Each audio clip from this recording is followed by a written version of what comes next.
intensivist update. So we appreciate everybody for working this into your schedules on short notice.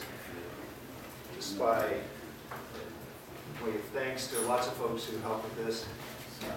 The store coordinators, Chris Potzer, Betty Matsuda, Diane Brosh were putting in a lot of work in getting this together.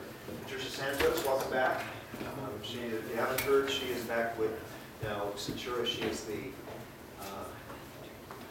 neurosciences director for Centura. So she was also instrumental in getting this going and helped us find our guest lecturer today. So several things we're going to be talking about, but the first thing is, since we don't have a proper neurotensivist here, I thought that Dr. William Copeland could give us an update on what is a neurotensivist, because so far we haven't worked with it in our institution. Just by the way of a little history, when I was in medical school, it's a long time ago now, the teaching was if someone had a stroke and they were kind of sleepy, then it was a hemorrhage. And if they had a stroke and they were awake, then it must be ischemic. And needless to say, the thrombolytic trials in those days didn't do very well because a lot of people with intracranial hemorrhages got obstructed kinase and such, and they came very poorly with that. The advent of CAT scans, when I was a resident, we had CAT scans by then. They weren't very good, but you could usually see blood. And our protocol in the residency was everybody had a CAT scan. If it was negative for blood, we got an FP to make sure there wasn't one of those sneaky subarachnoid hemorrhages. And if that was negative, we waited 6 hours and started heparin on everybody. We stopped that after someone eventually died from their epidural hematoma from the heparin from the FP and just went to the CAT scan. And then things really started changing in the mid-1990s. We began to have some interventional therapies. And in the late 1990s, with the advent of intravenous thrombolytic therapy, TVA, it really ushered in a new era in the treatment of stroke. When I first went into neurology, people would ask, why are you doing that? You just diagnose people and pat them on the back and tell them good luck because there's nothing you can do to help them. That has clearly changed in lots of areas of neurology, but particularly with respect to stroke. So as we are moving forward in Centura with developing and hopefully obtaining certification, comprehensive stroke center certification for some of our facilities, this high-level platform is really going to be a part of what we're doing. And again, we're really thankful that we have Dr. Copeland, Dr. Levy, Dr. Larson here to help give us some updates today. So Dr. Copeland is Associate Professor of Medicine, Neurological Surgery at Wayne State University in Detroit. Just back from a lecture tour in Germany, so I heard they had horrible snowstorms in Europe. Detroit was cold and it snowed yesterday, so I'm not sure he had anything to do with that, but it's suspicious. He's training-wise, I thought I did a lot of training, but I looked at his CV. It's internal medicine, neurology, pulmonary and critical care medicine, and neurosurgical critical care. It's a long road to acquire the skill set and knowledge base that you need to do what he does. He's a member of the board of directors and one of the founding members of the Neurocritical Care Society, and he's a fellow of American College of Critical Care Medicine. So he's published more than 100 articles. He lectures around the country and around the world, and it really is a great pleasure to be able to introduce him. And with that, I will let him come on up and assume the microphone.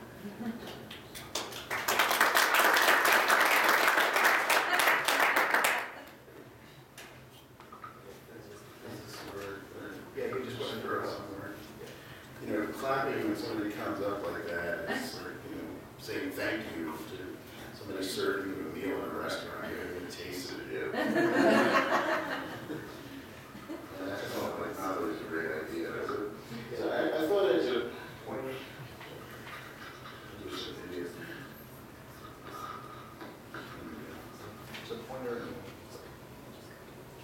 First of all, my daughter wanted me to check, do I look all right? And a teenage girl, who will always accept it.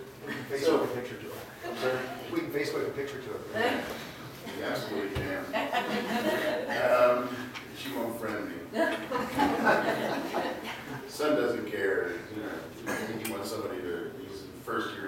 much you want somebody to like his exploits, what have you. So anyway, I was given this topic to run around and I think as Dr. Smith mentioned, I'll go through some of the cross-dressing that we've done over the years. And we're now sort of an established, existing subspecialty. There's a board, Leapfrog, recognizes the existence. There are billing codes that have been derived from CMS that are peculiar to the specialty. And it's been a long road, but we've been able to show ourselves where it's going. So, essentially what I wanted to, well, that's backwards.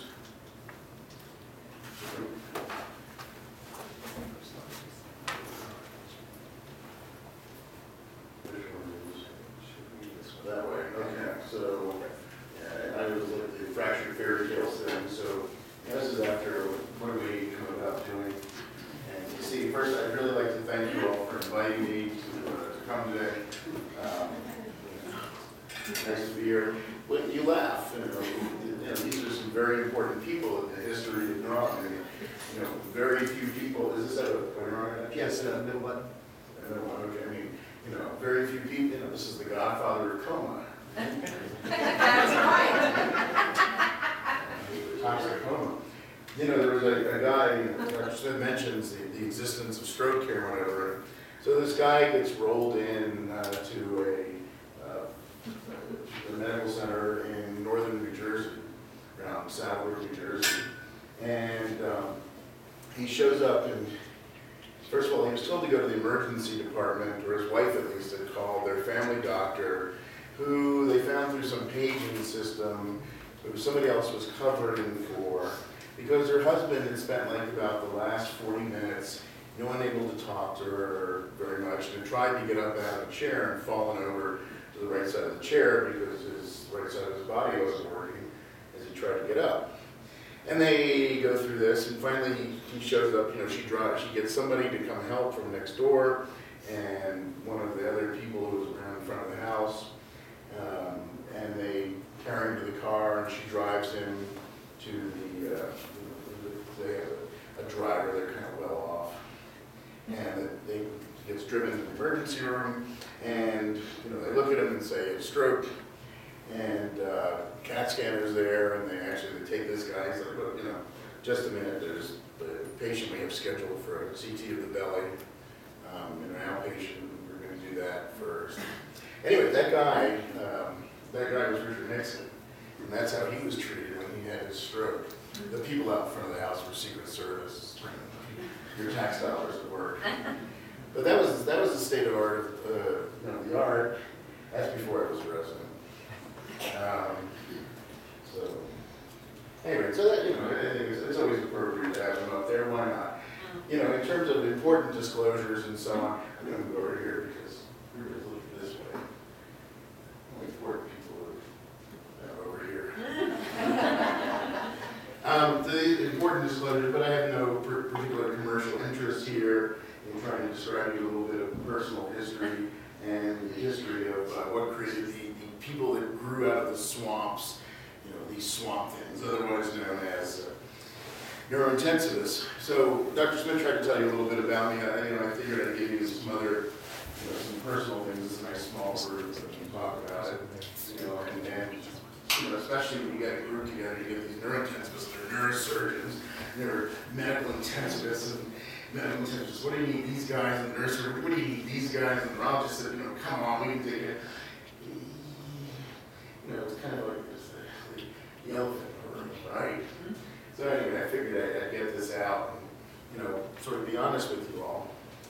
And as I have alopecia. So we're retired since Dr. Smith did mention it. And it actually got some categorical look for those of you who are aware. You can place yourself. I think I'm about a 3B on the Norwood scale, maybe just shy of it. But I have the E component. Definitely above the COA, not quite 4. So,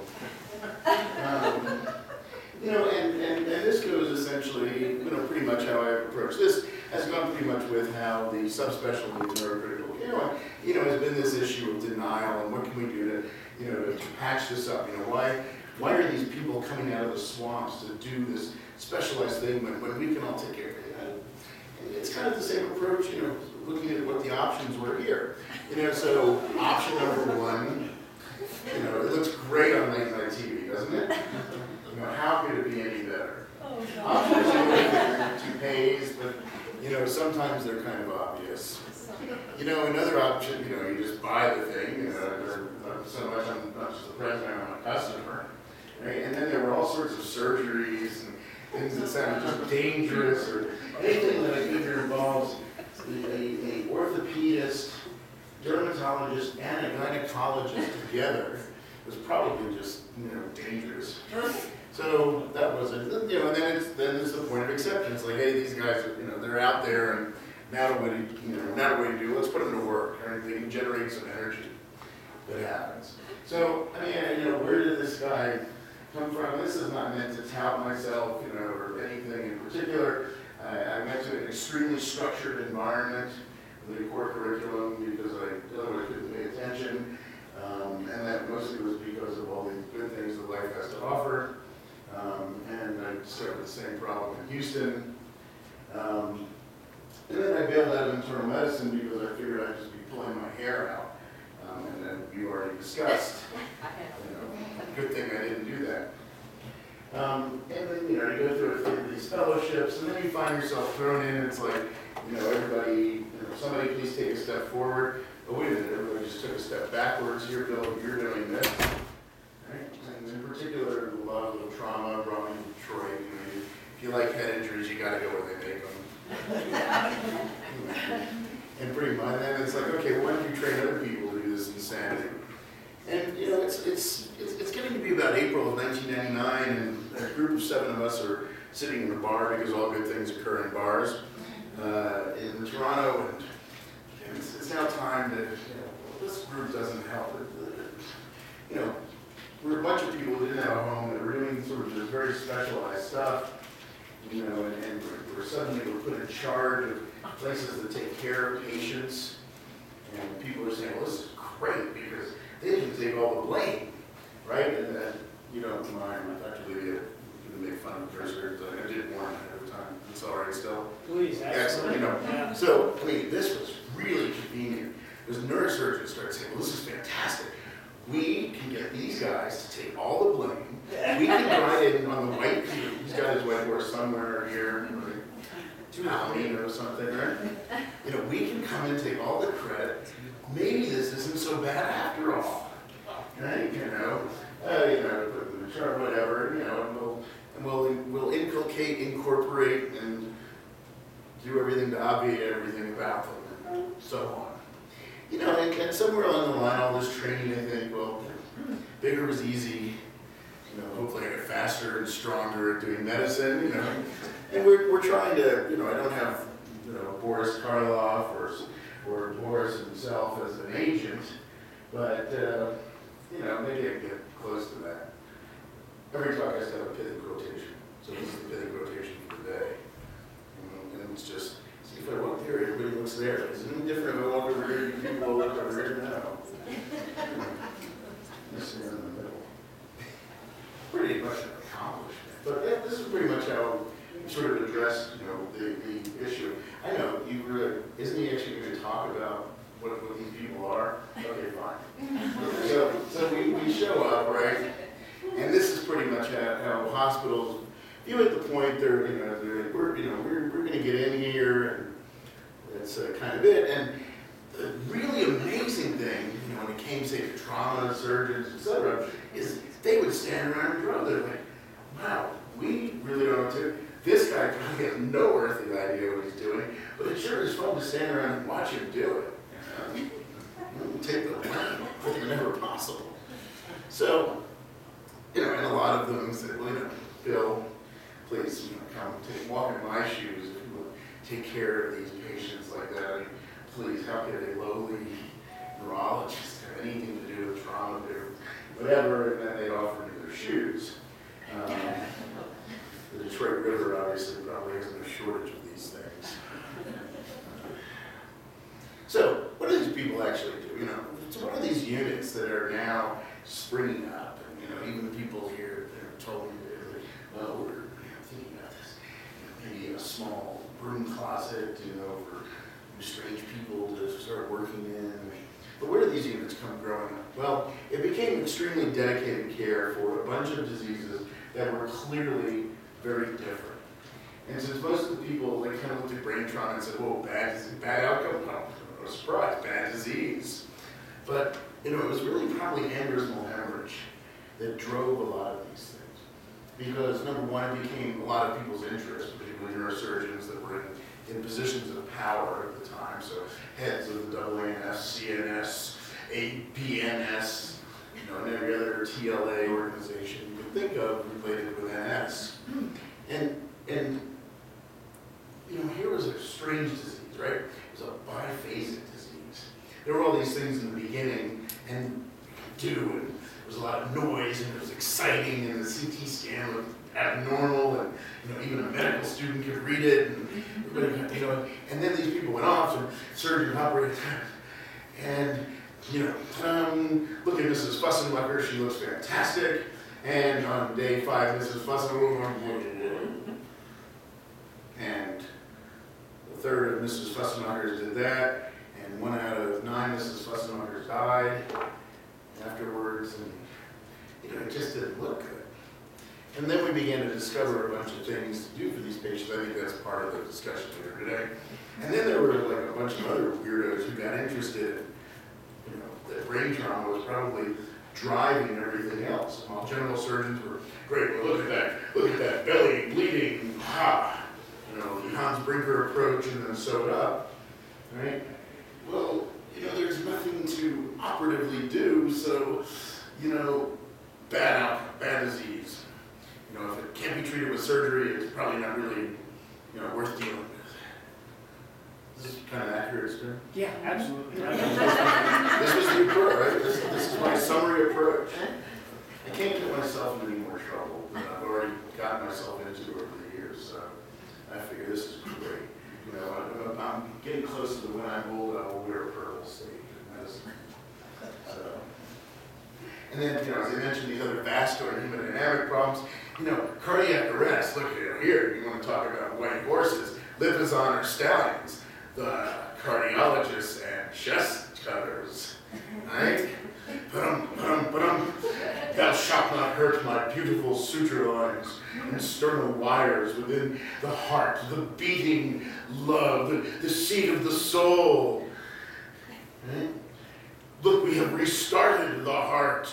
And all these people, you know, it's like, fantastic, look at this beautiful EKG. His blood pressure, yeah, he never woke up. You know, or he woke up with the cytosol, you know, 1 in 7 of these people woke up with severe neurological deficits of some form. And maybe even 1 in 2, 1 in 3 with demonstrable cognitive deficits. So that kind of sort of drove the thing too. And then you have the stuff like, let the damn neurologist take care of this stuff, right? You know, like seizures, you know, come on, demonic possession, whatever, you know, EEG, fine, let them have fun, just don't hurt my patient. Right? Pretty much it. Then there's the waste basket. Right? There's the stuff that nobody wants except a couple of us, right? You know? Brain pus, that gets me excited. Spinal cord pus, spine pus, that gets me really excited about it at lunchtime. Right? The infection, meningitis, where's meningitis? Well, you know, it's an infectious disease, we throw antibiotics at it. Right? Yeah, dismal outcome. 1 out of 10 is 1 out of 11 is a good survivor. You know, there was really some active management issues here that were getting lost somewhere. There's all the good stuff, poisonings, you remember Elvis stuff, metabolic disease, endocrine. The internist said, yeah, fine, you can write those for your textbooks to learn, but you know, please let the big boys take care of that stuff. And then all the autoimmune stuff that scared the hell out of everybody, and in some ways was the birth of modern American neurocritical care. A guy named Alan Roper in Boston, you know, got very interested in this disease called Guillain-Barré, you know. And I started my residency. My first day, my attending looked at me, hadn't spoken to me all morning through rounds. My senior resident had gone and admitted this bad Guillain-Barré. I was like, hi, Dr. Copus, Bill Copus. I'm like, well, do you have any words of wisdom for me? You'll get better if you don't screw up. Yeah, taking care of. Yeah, tumors, okay, so we haven't made a lot of advances, but, you know, hey, I can do like the old world surgeons, trauma surgeons did about brain, non-operative brain, hey, bad disease. We're not there yet. The idea of what it is that we can go on there is that, you know, the most important thing, we're not these specialized doctors. It was a bunch of specialized nurses who recognized that what went on here was extremely different. That it was very different turning and doing all this for not just the patient was lying there sedated, but had no chance to become mobile again on one side or below some spinal level otherwise. And that there were all these strange occurrences. You know, well, he only got hit with a baseball bat in the head. Why is his heart acting funny? Why do his lungs do this? And nobody else has, you know, lung problems like that. Does this happen? You know, and the nurses began to recognize this stuff and began to fix things. And they said, well, you know, this or this, how about, can we just take care of everybody the same wrong way every time, and maybe we can control for the error, right? And we need some, you know, thing. And in the birth of all this, right, there were hoops and striker frames, and, you know, what's old is new again now. What do we see? Roto beds and so on and so forth. But, you know, where did that come from? And then we'd have to teach this somehow, that there might be a bunch of interested nurses, but, you know, how do you recruit more of them? How do you bring up the next level? What do you do? And for nurses, there was a certain amount of this too. Or are we home with the American Association of Neuroscience Nurses? Are we with the American Association of Critical Care Nurses? Have you told I've had enough training by nurses over the years? They didn't have a home either, right? So they were easy to get on board with this in the neurocritical care society. And then you need those things, so-called ancillary services. Well, you know, you're not really taking care of it. You know, like one of the top 3 most important people on my units is dietitian. Number 4 is probably the occupational therapist. These aren't ancillary services. These are like direct involved. What's it, you know, physiatrist, you know, he's ready to go home now, and we noticed that, you know, Mrs. Fussenweber can't walk after her hip replacement. Could you take her to rehab, please? As opposed to, hey, this guy's got a bad brain injury. I know he's still coming to us. He was just admitted last night, but do you want to see him this morning so you can track him, see when he's ready, and you know what you can do to work with him?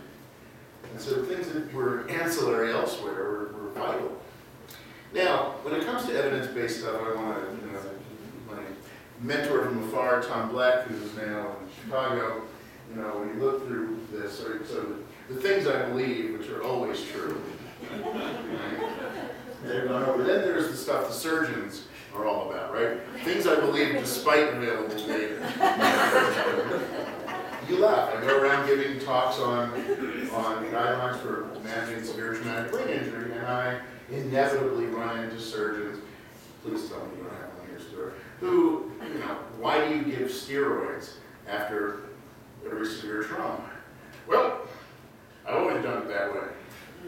You know that there have been 2 large randomized trials that show that I would have done it that way, my patients do fine. Right? I told you I went to medical school in Texas, so all bizarre bravado surgeons of any flavor are always done sounding like Texas surgeons. The first neurosurgeon, as an aside, that I ever met, I should have known to get ready for this. I'll withhold his name until his name was Paul. And I'm a medical student, I'm just out on the wards, you know, where's the bathroom? You know, that person looks sick. Oh, I'm supposed to, yeah. And I hear the following. No, I can't hold. I'm a brain surgeon, damn it. I should have known. Good training, right? Yeah, then there's nice things, right? And if you don't think these are fun, you have other scenarios. Randomized controlled trials that agree with what I believe. Well, you know, those are always, it's always easier to adopt something, right? But versus those that don't agree with what I believe. This is cutting off at the bottom. Is there a way to, or did I just do something wrong with my size? It's probably me.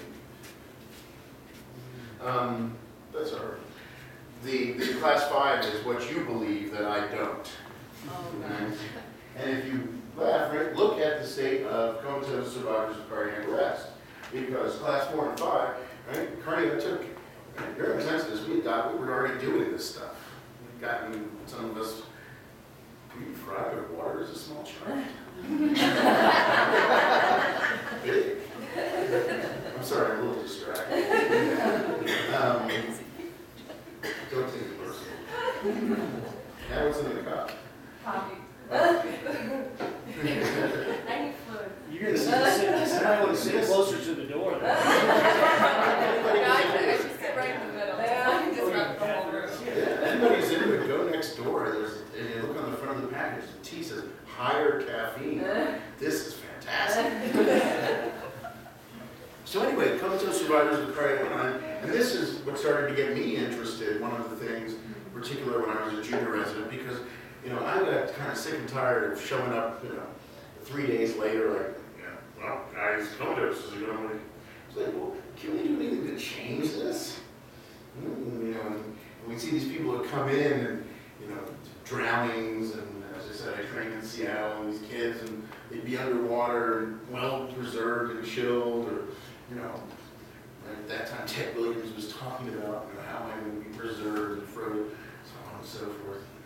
You know, it started to get at it, but the cardiologist, excuse me, our building is biologist, I'm sorry, I see money was involved here. Much better if we take it to the cath lab and sort of, oh, that's very messy, you know, very nice, and whatever. And, you know, then you have to appeal how do you get the, you know, I said, you know, well, how do you ride in on your white horse if the patient ever wakes up? And don't you want them to show off that stent you put in? Well, yes, of course. But there was very little buy. Right? 2 randomized controlled trials showed benefit for therapeutic hypothermia, and it was impossible to get it done in here. How long has it been? You all use it regularly here? And when did that start? About 5 years ago. Okay, so the randomized trials, I'll say it's been twice. But exactly, I mean, you know, you think this is funny, but this is actually how adaptation to medicine works. You're late, sir. It's blowing snow in Frisco. Once you hit Georgetown, it was okay. Hey, so what you get is you get this whole programmatic put together, and hopefully you get these highly skilled, board certified swamp things somewhere. You get this, you know, to the best of your evidence base, you know, practice. But the biggest thing is probably just that it's protocolized. Again, if you do everything the same wrong way every time, you can control for the error. Is how I. And then you got to get the nurses. You got to get the nurses teaching patients. You got to get the nurses teaching nurses. You got to get the nurses teaching in an academic center, teaching the interns, the residents, the students. You got to get the nurses teaching the old gray hair attendings. Those of us who have hair left. That's right. That's how you started with that. Right? You need toys. I'm a gizmologist. I like toys. Right? This is a field with lots of toys. We've got toys we can measure all sorts of things. Now we're at the point we've got to figure out, you know, can we actually make people better by using them? You got to have some, you know, where have we been and so on. And, you know, and some goals here, right? We all have the same goals. We want people to get there. Right? It sucks to come in, you know, and you know, take brain trauma and lose track of the next something. It sucks to wake up quad. Quote me on that, right? And academic injury is bad, right? You know, somewhere we're going to do. These are high and lofty and mighty things. I got to put them on there in case someone's watching this from home. You know, but the idea here is that somebody is guiding, right? And what it is mostly, as I said, so everybody can ride in on their white horse, right? Is the foot stops here. We're filming this. Just the audio. Now, more importantly, for all involved who don't believe in this and are now not going to believe he's interested, right? You know, a good scapegoat is nearly as welcome as a solution to a problem. Well, you know,